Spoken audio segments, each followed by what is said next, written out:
the great meditation master, my impressions. An appreciation of the most venerable Matara Sri Nanarama Maha Thera by a few of his pupils. Sarancha sarato nyatva asarancha asarato te sarang adigachanti samma sankappa gochara. Dhammapada, Volume 12.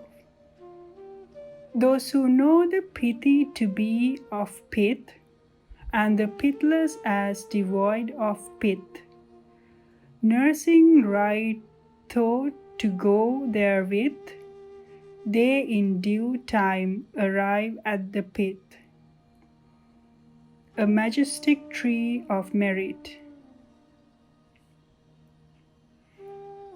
By Venerable Bhikkhu Bodhi of USA, President, Buddhist Publication Society, Kandy.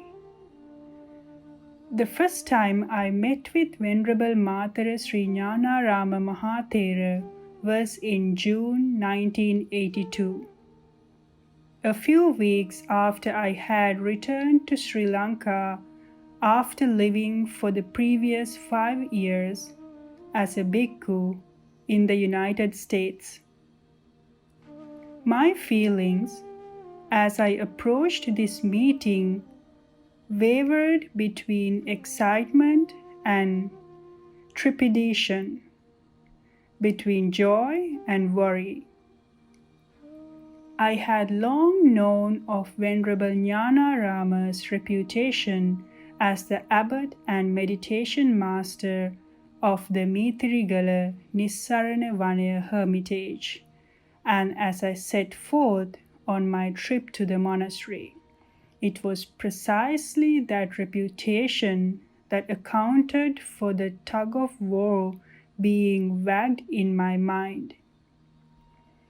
On the one hand, I wished very much to meet the resident master of a monastery that was so highly regarded for the austerity and earnestness of its meditative life. And since I had returned to Sri Lanka for the purpose of pursuing more vigorously on my meditation practice, I hoped to request permission to spend an extended period at Nissarana Vanaya. On the other hand, I felt intimidated at the prospect of meeting someone whose trained eye would probably be able to assess my own spiritual capabilities at a glance and might decide that I could make better use of my time scrubbing floors or sweeping the walkways than by striving in full-time meditation. When I arrived at the hermitage, I was met at the entrance by the lay manager, who examined the letter I bore granting me permission to meet the Nayaka Thera and to stay at the monastery for a few days. He directed one of the monastery hands to take me to the Nayaka Thera. As we walked along the paths that led to the Nayaka Thera's kuti, my apprehension increased with each step. The silence of the hermitage was deafening. No monks were in sight, proof to my impressionable mind that they must have all been sitting in fourth jhana, if not in Nirodha Samapatti. And since these attainments were so far beyond my own capacity, all this indicated to me that I was being far too audacious even in requesting to spend a few days there. When I met one monk whose path crossed mine, I was reassured by his friendly greeting that the monks here were not totally oblivious to the world, and this robust constitution told me that the monastery regimen did not include programs of self-starvation, as the vile report about Nissarana Vanaya in the outside world sometimes suggested. Finally, we came into range of my long-cherished destination, the Nayaka Thera's kuti, and during this last stretch of the path, my mind again started to totter on the edge of panic. I was sure that I would forget to pay homage properly, or that I would trip up on my robes, or that I would conduct myself more like a gaping tourist than like a monk who had already completed 9 years in the Sangha.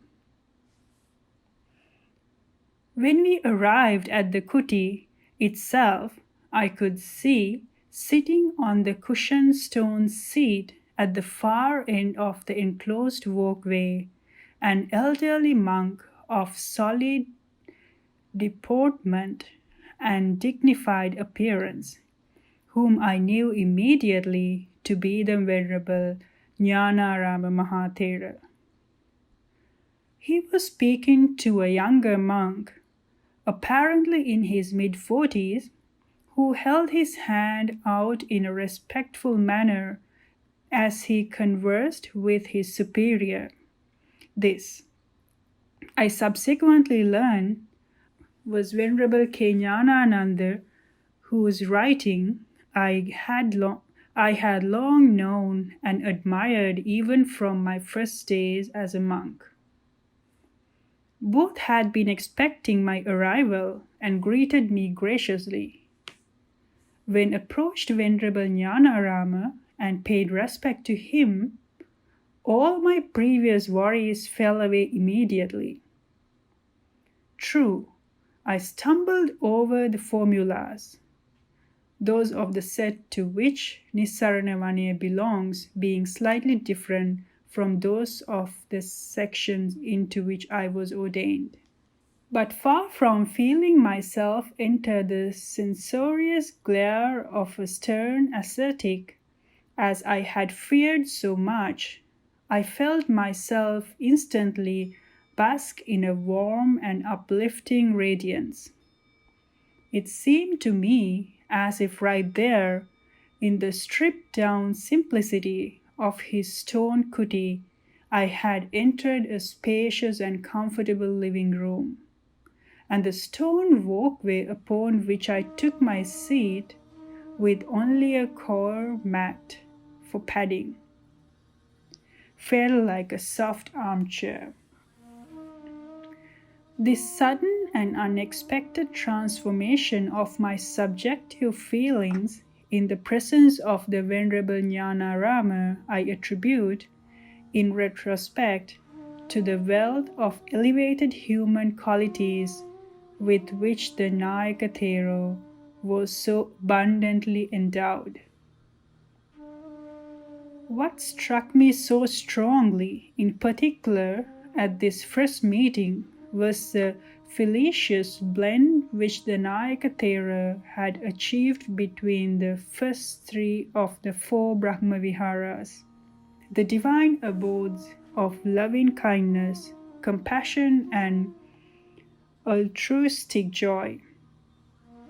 Extended association with the Nayaka Thera over the coming years, as well as the verbal testimony of others, would confirm for me that he was amply endowed with the 4th Brahmavihara too, that of equanimity. After the Vasa of 1982, I undertook a 3-month retreat at Nissarana Vanaya and another retreat of 4 months during the Vasa of 1985. During these 2 periods, I came into regular contact with Venerable Nanarama, receiving guidance and instruction from him in the practice of meditation. This association also enabled me to observe him in his daily work of running the monastery. I was often amazed at the energy and care with which he fulfilled the numerous tasks that fell upon him in this onerous position, and also at the equipoise he mentioned in facing the various demands that were made upon his time. Giving directions on the administration of the monastery, consulting with monks about their progress and problems in meditation, resolving differences among the resident monks, meeting the dayakas who offered each day's dana, giving advice to lay meditators who came to the monastery, etc. All this was truly impressive on the part of the monk already in his 80s under medical care for a long-standing heart condition.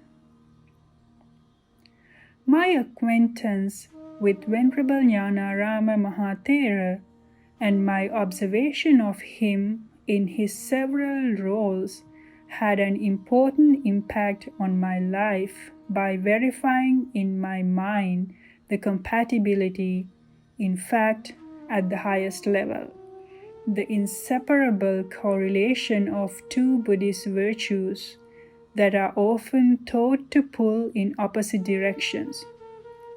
These two virtues are compassion and renunciation.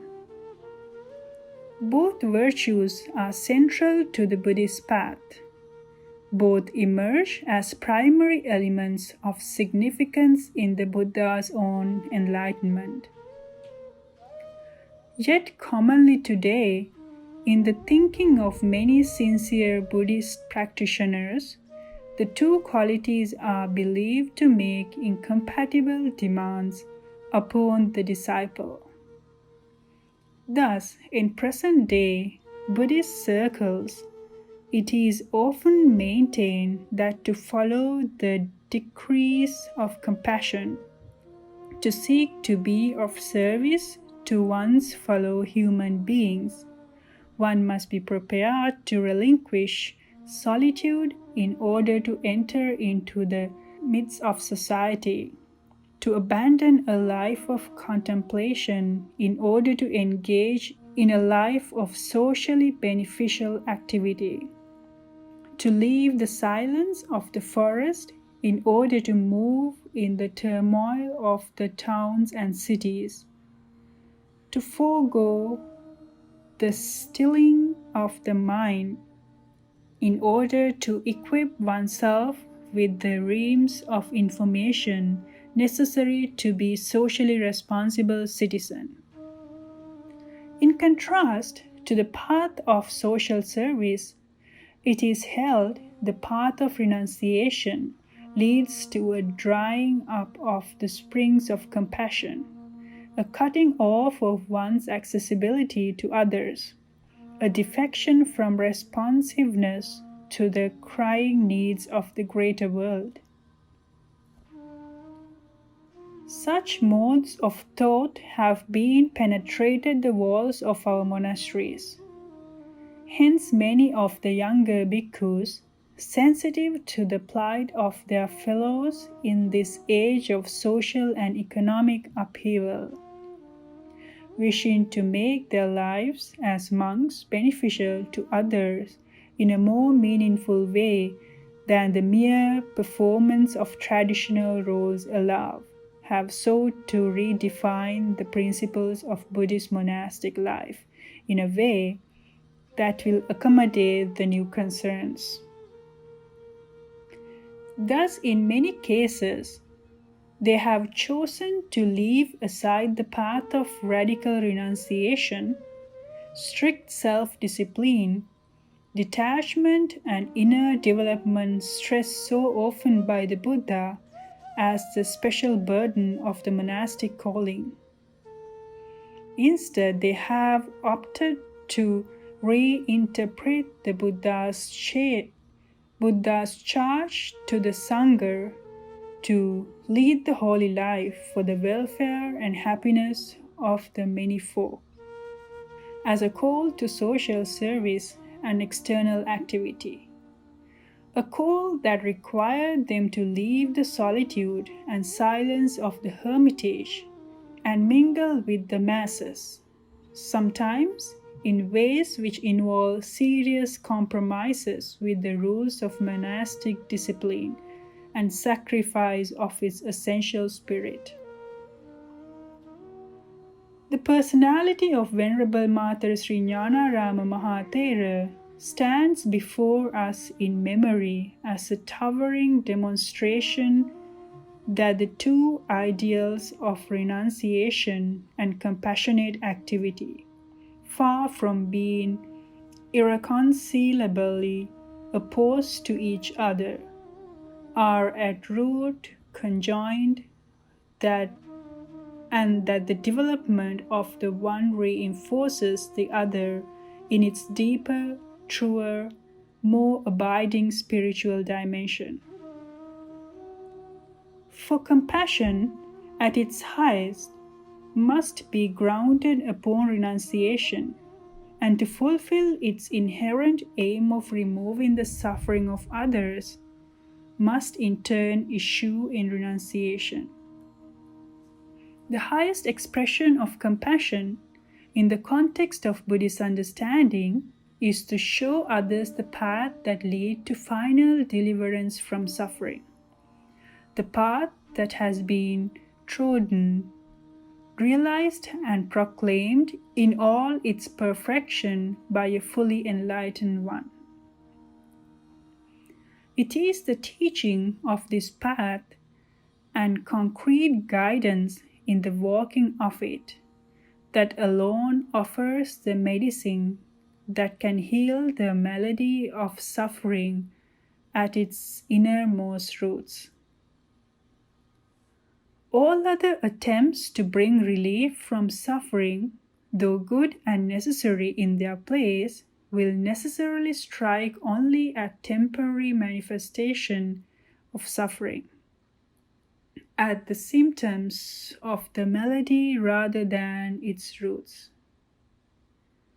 The true task of compassion is to remove suffering by extricating its roots, or rather by showing the disciple how he or she can eradicate the roots, since this is a medicine that each person must ultimately administer to himself. From this, it follows that the one best qualified to guide others in the work of removing the roots of suffering is the one who has acquired a deep and thorough knowledge of the intimate details which this project entails.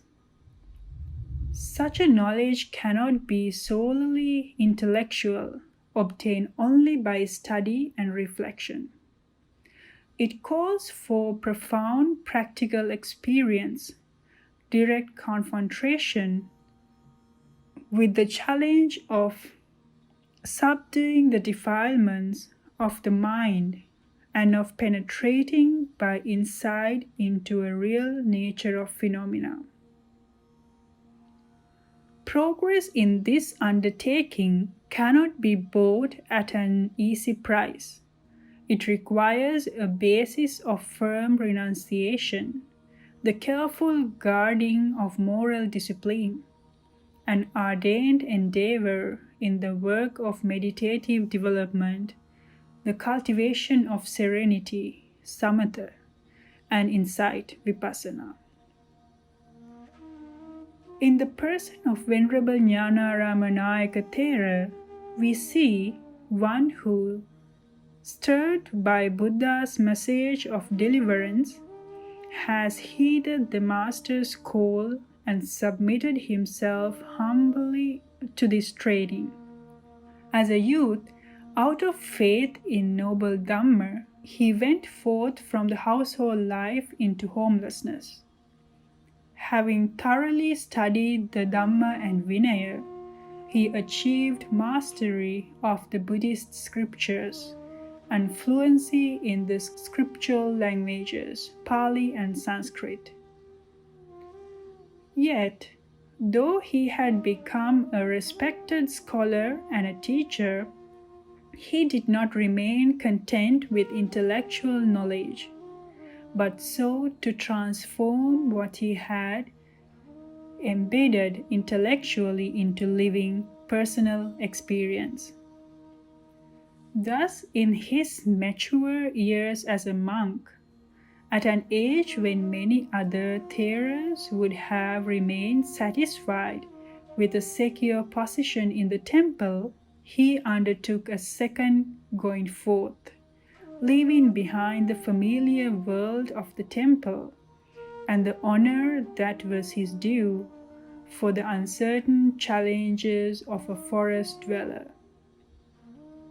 In remote hermitages, far from the bustle of ordinary religious life, he pursued the path of practice that alone can bring realization of the goal of Buddha's teaching.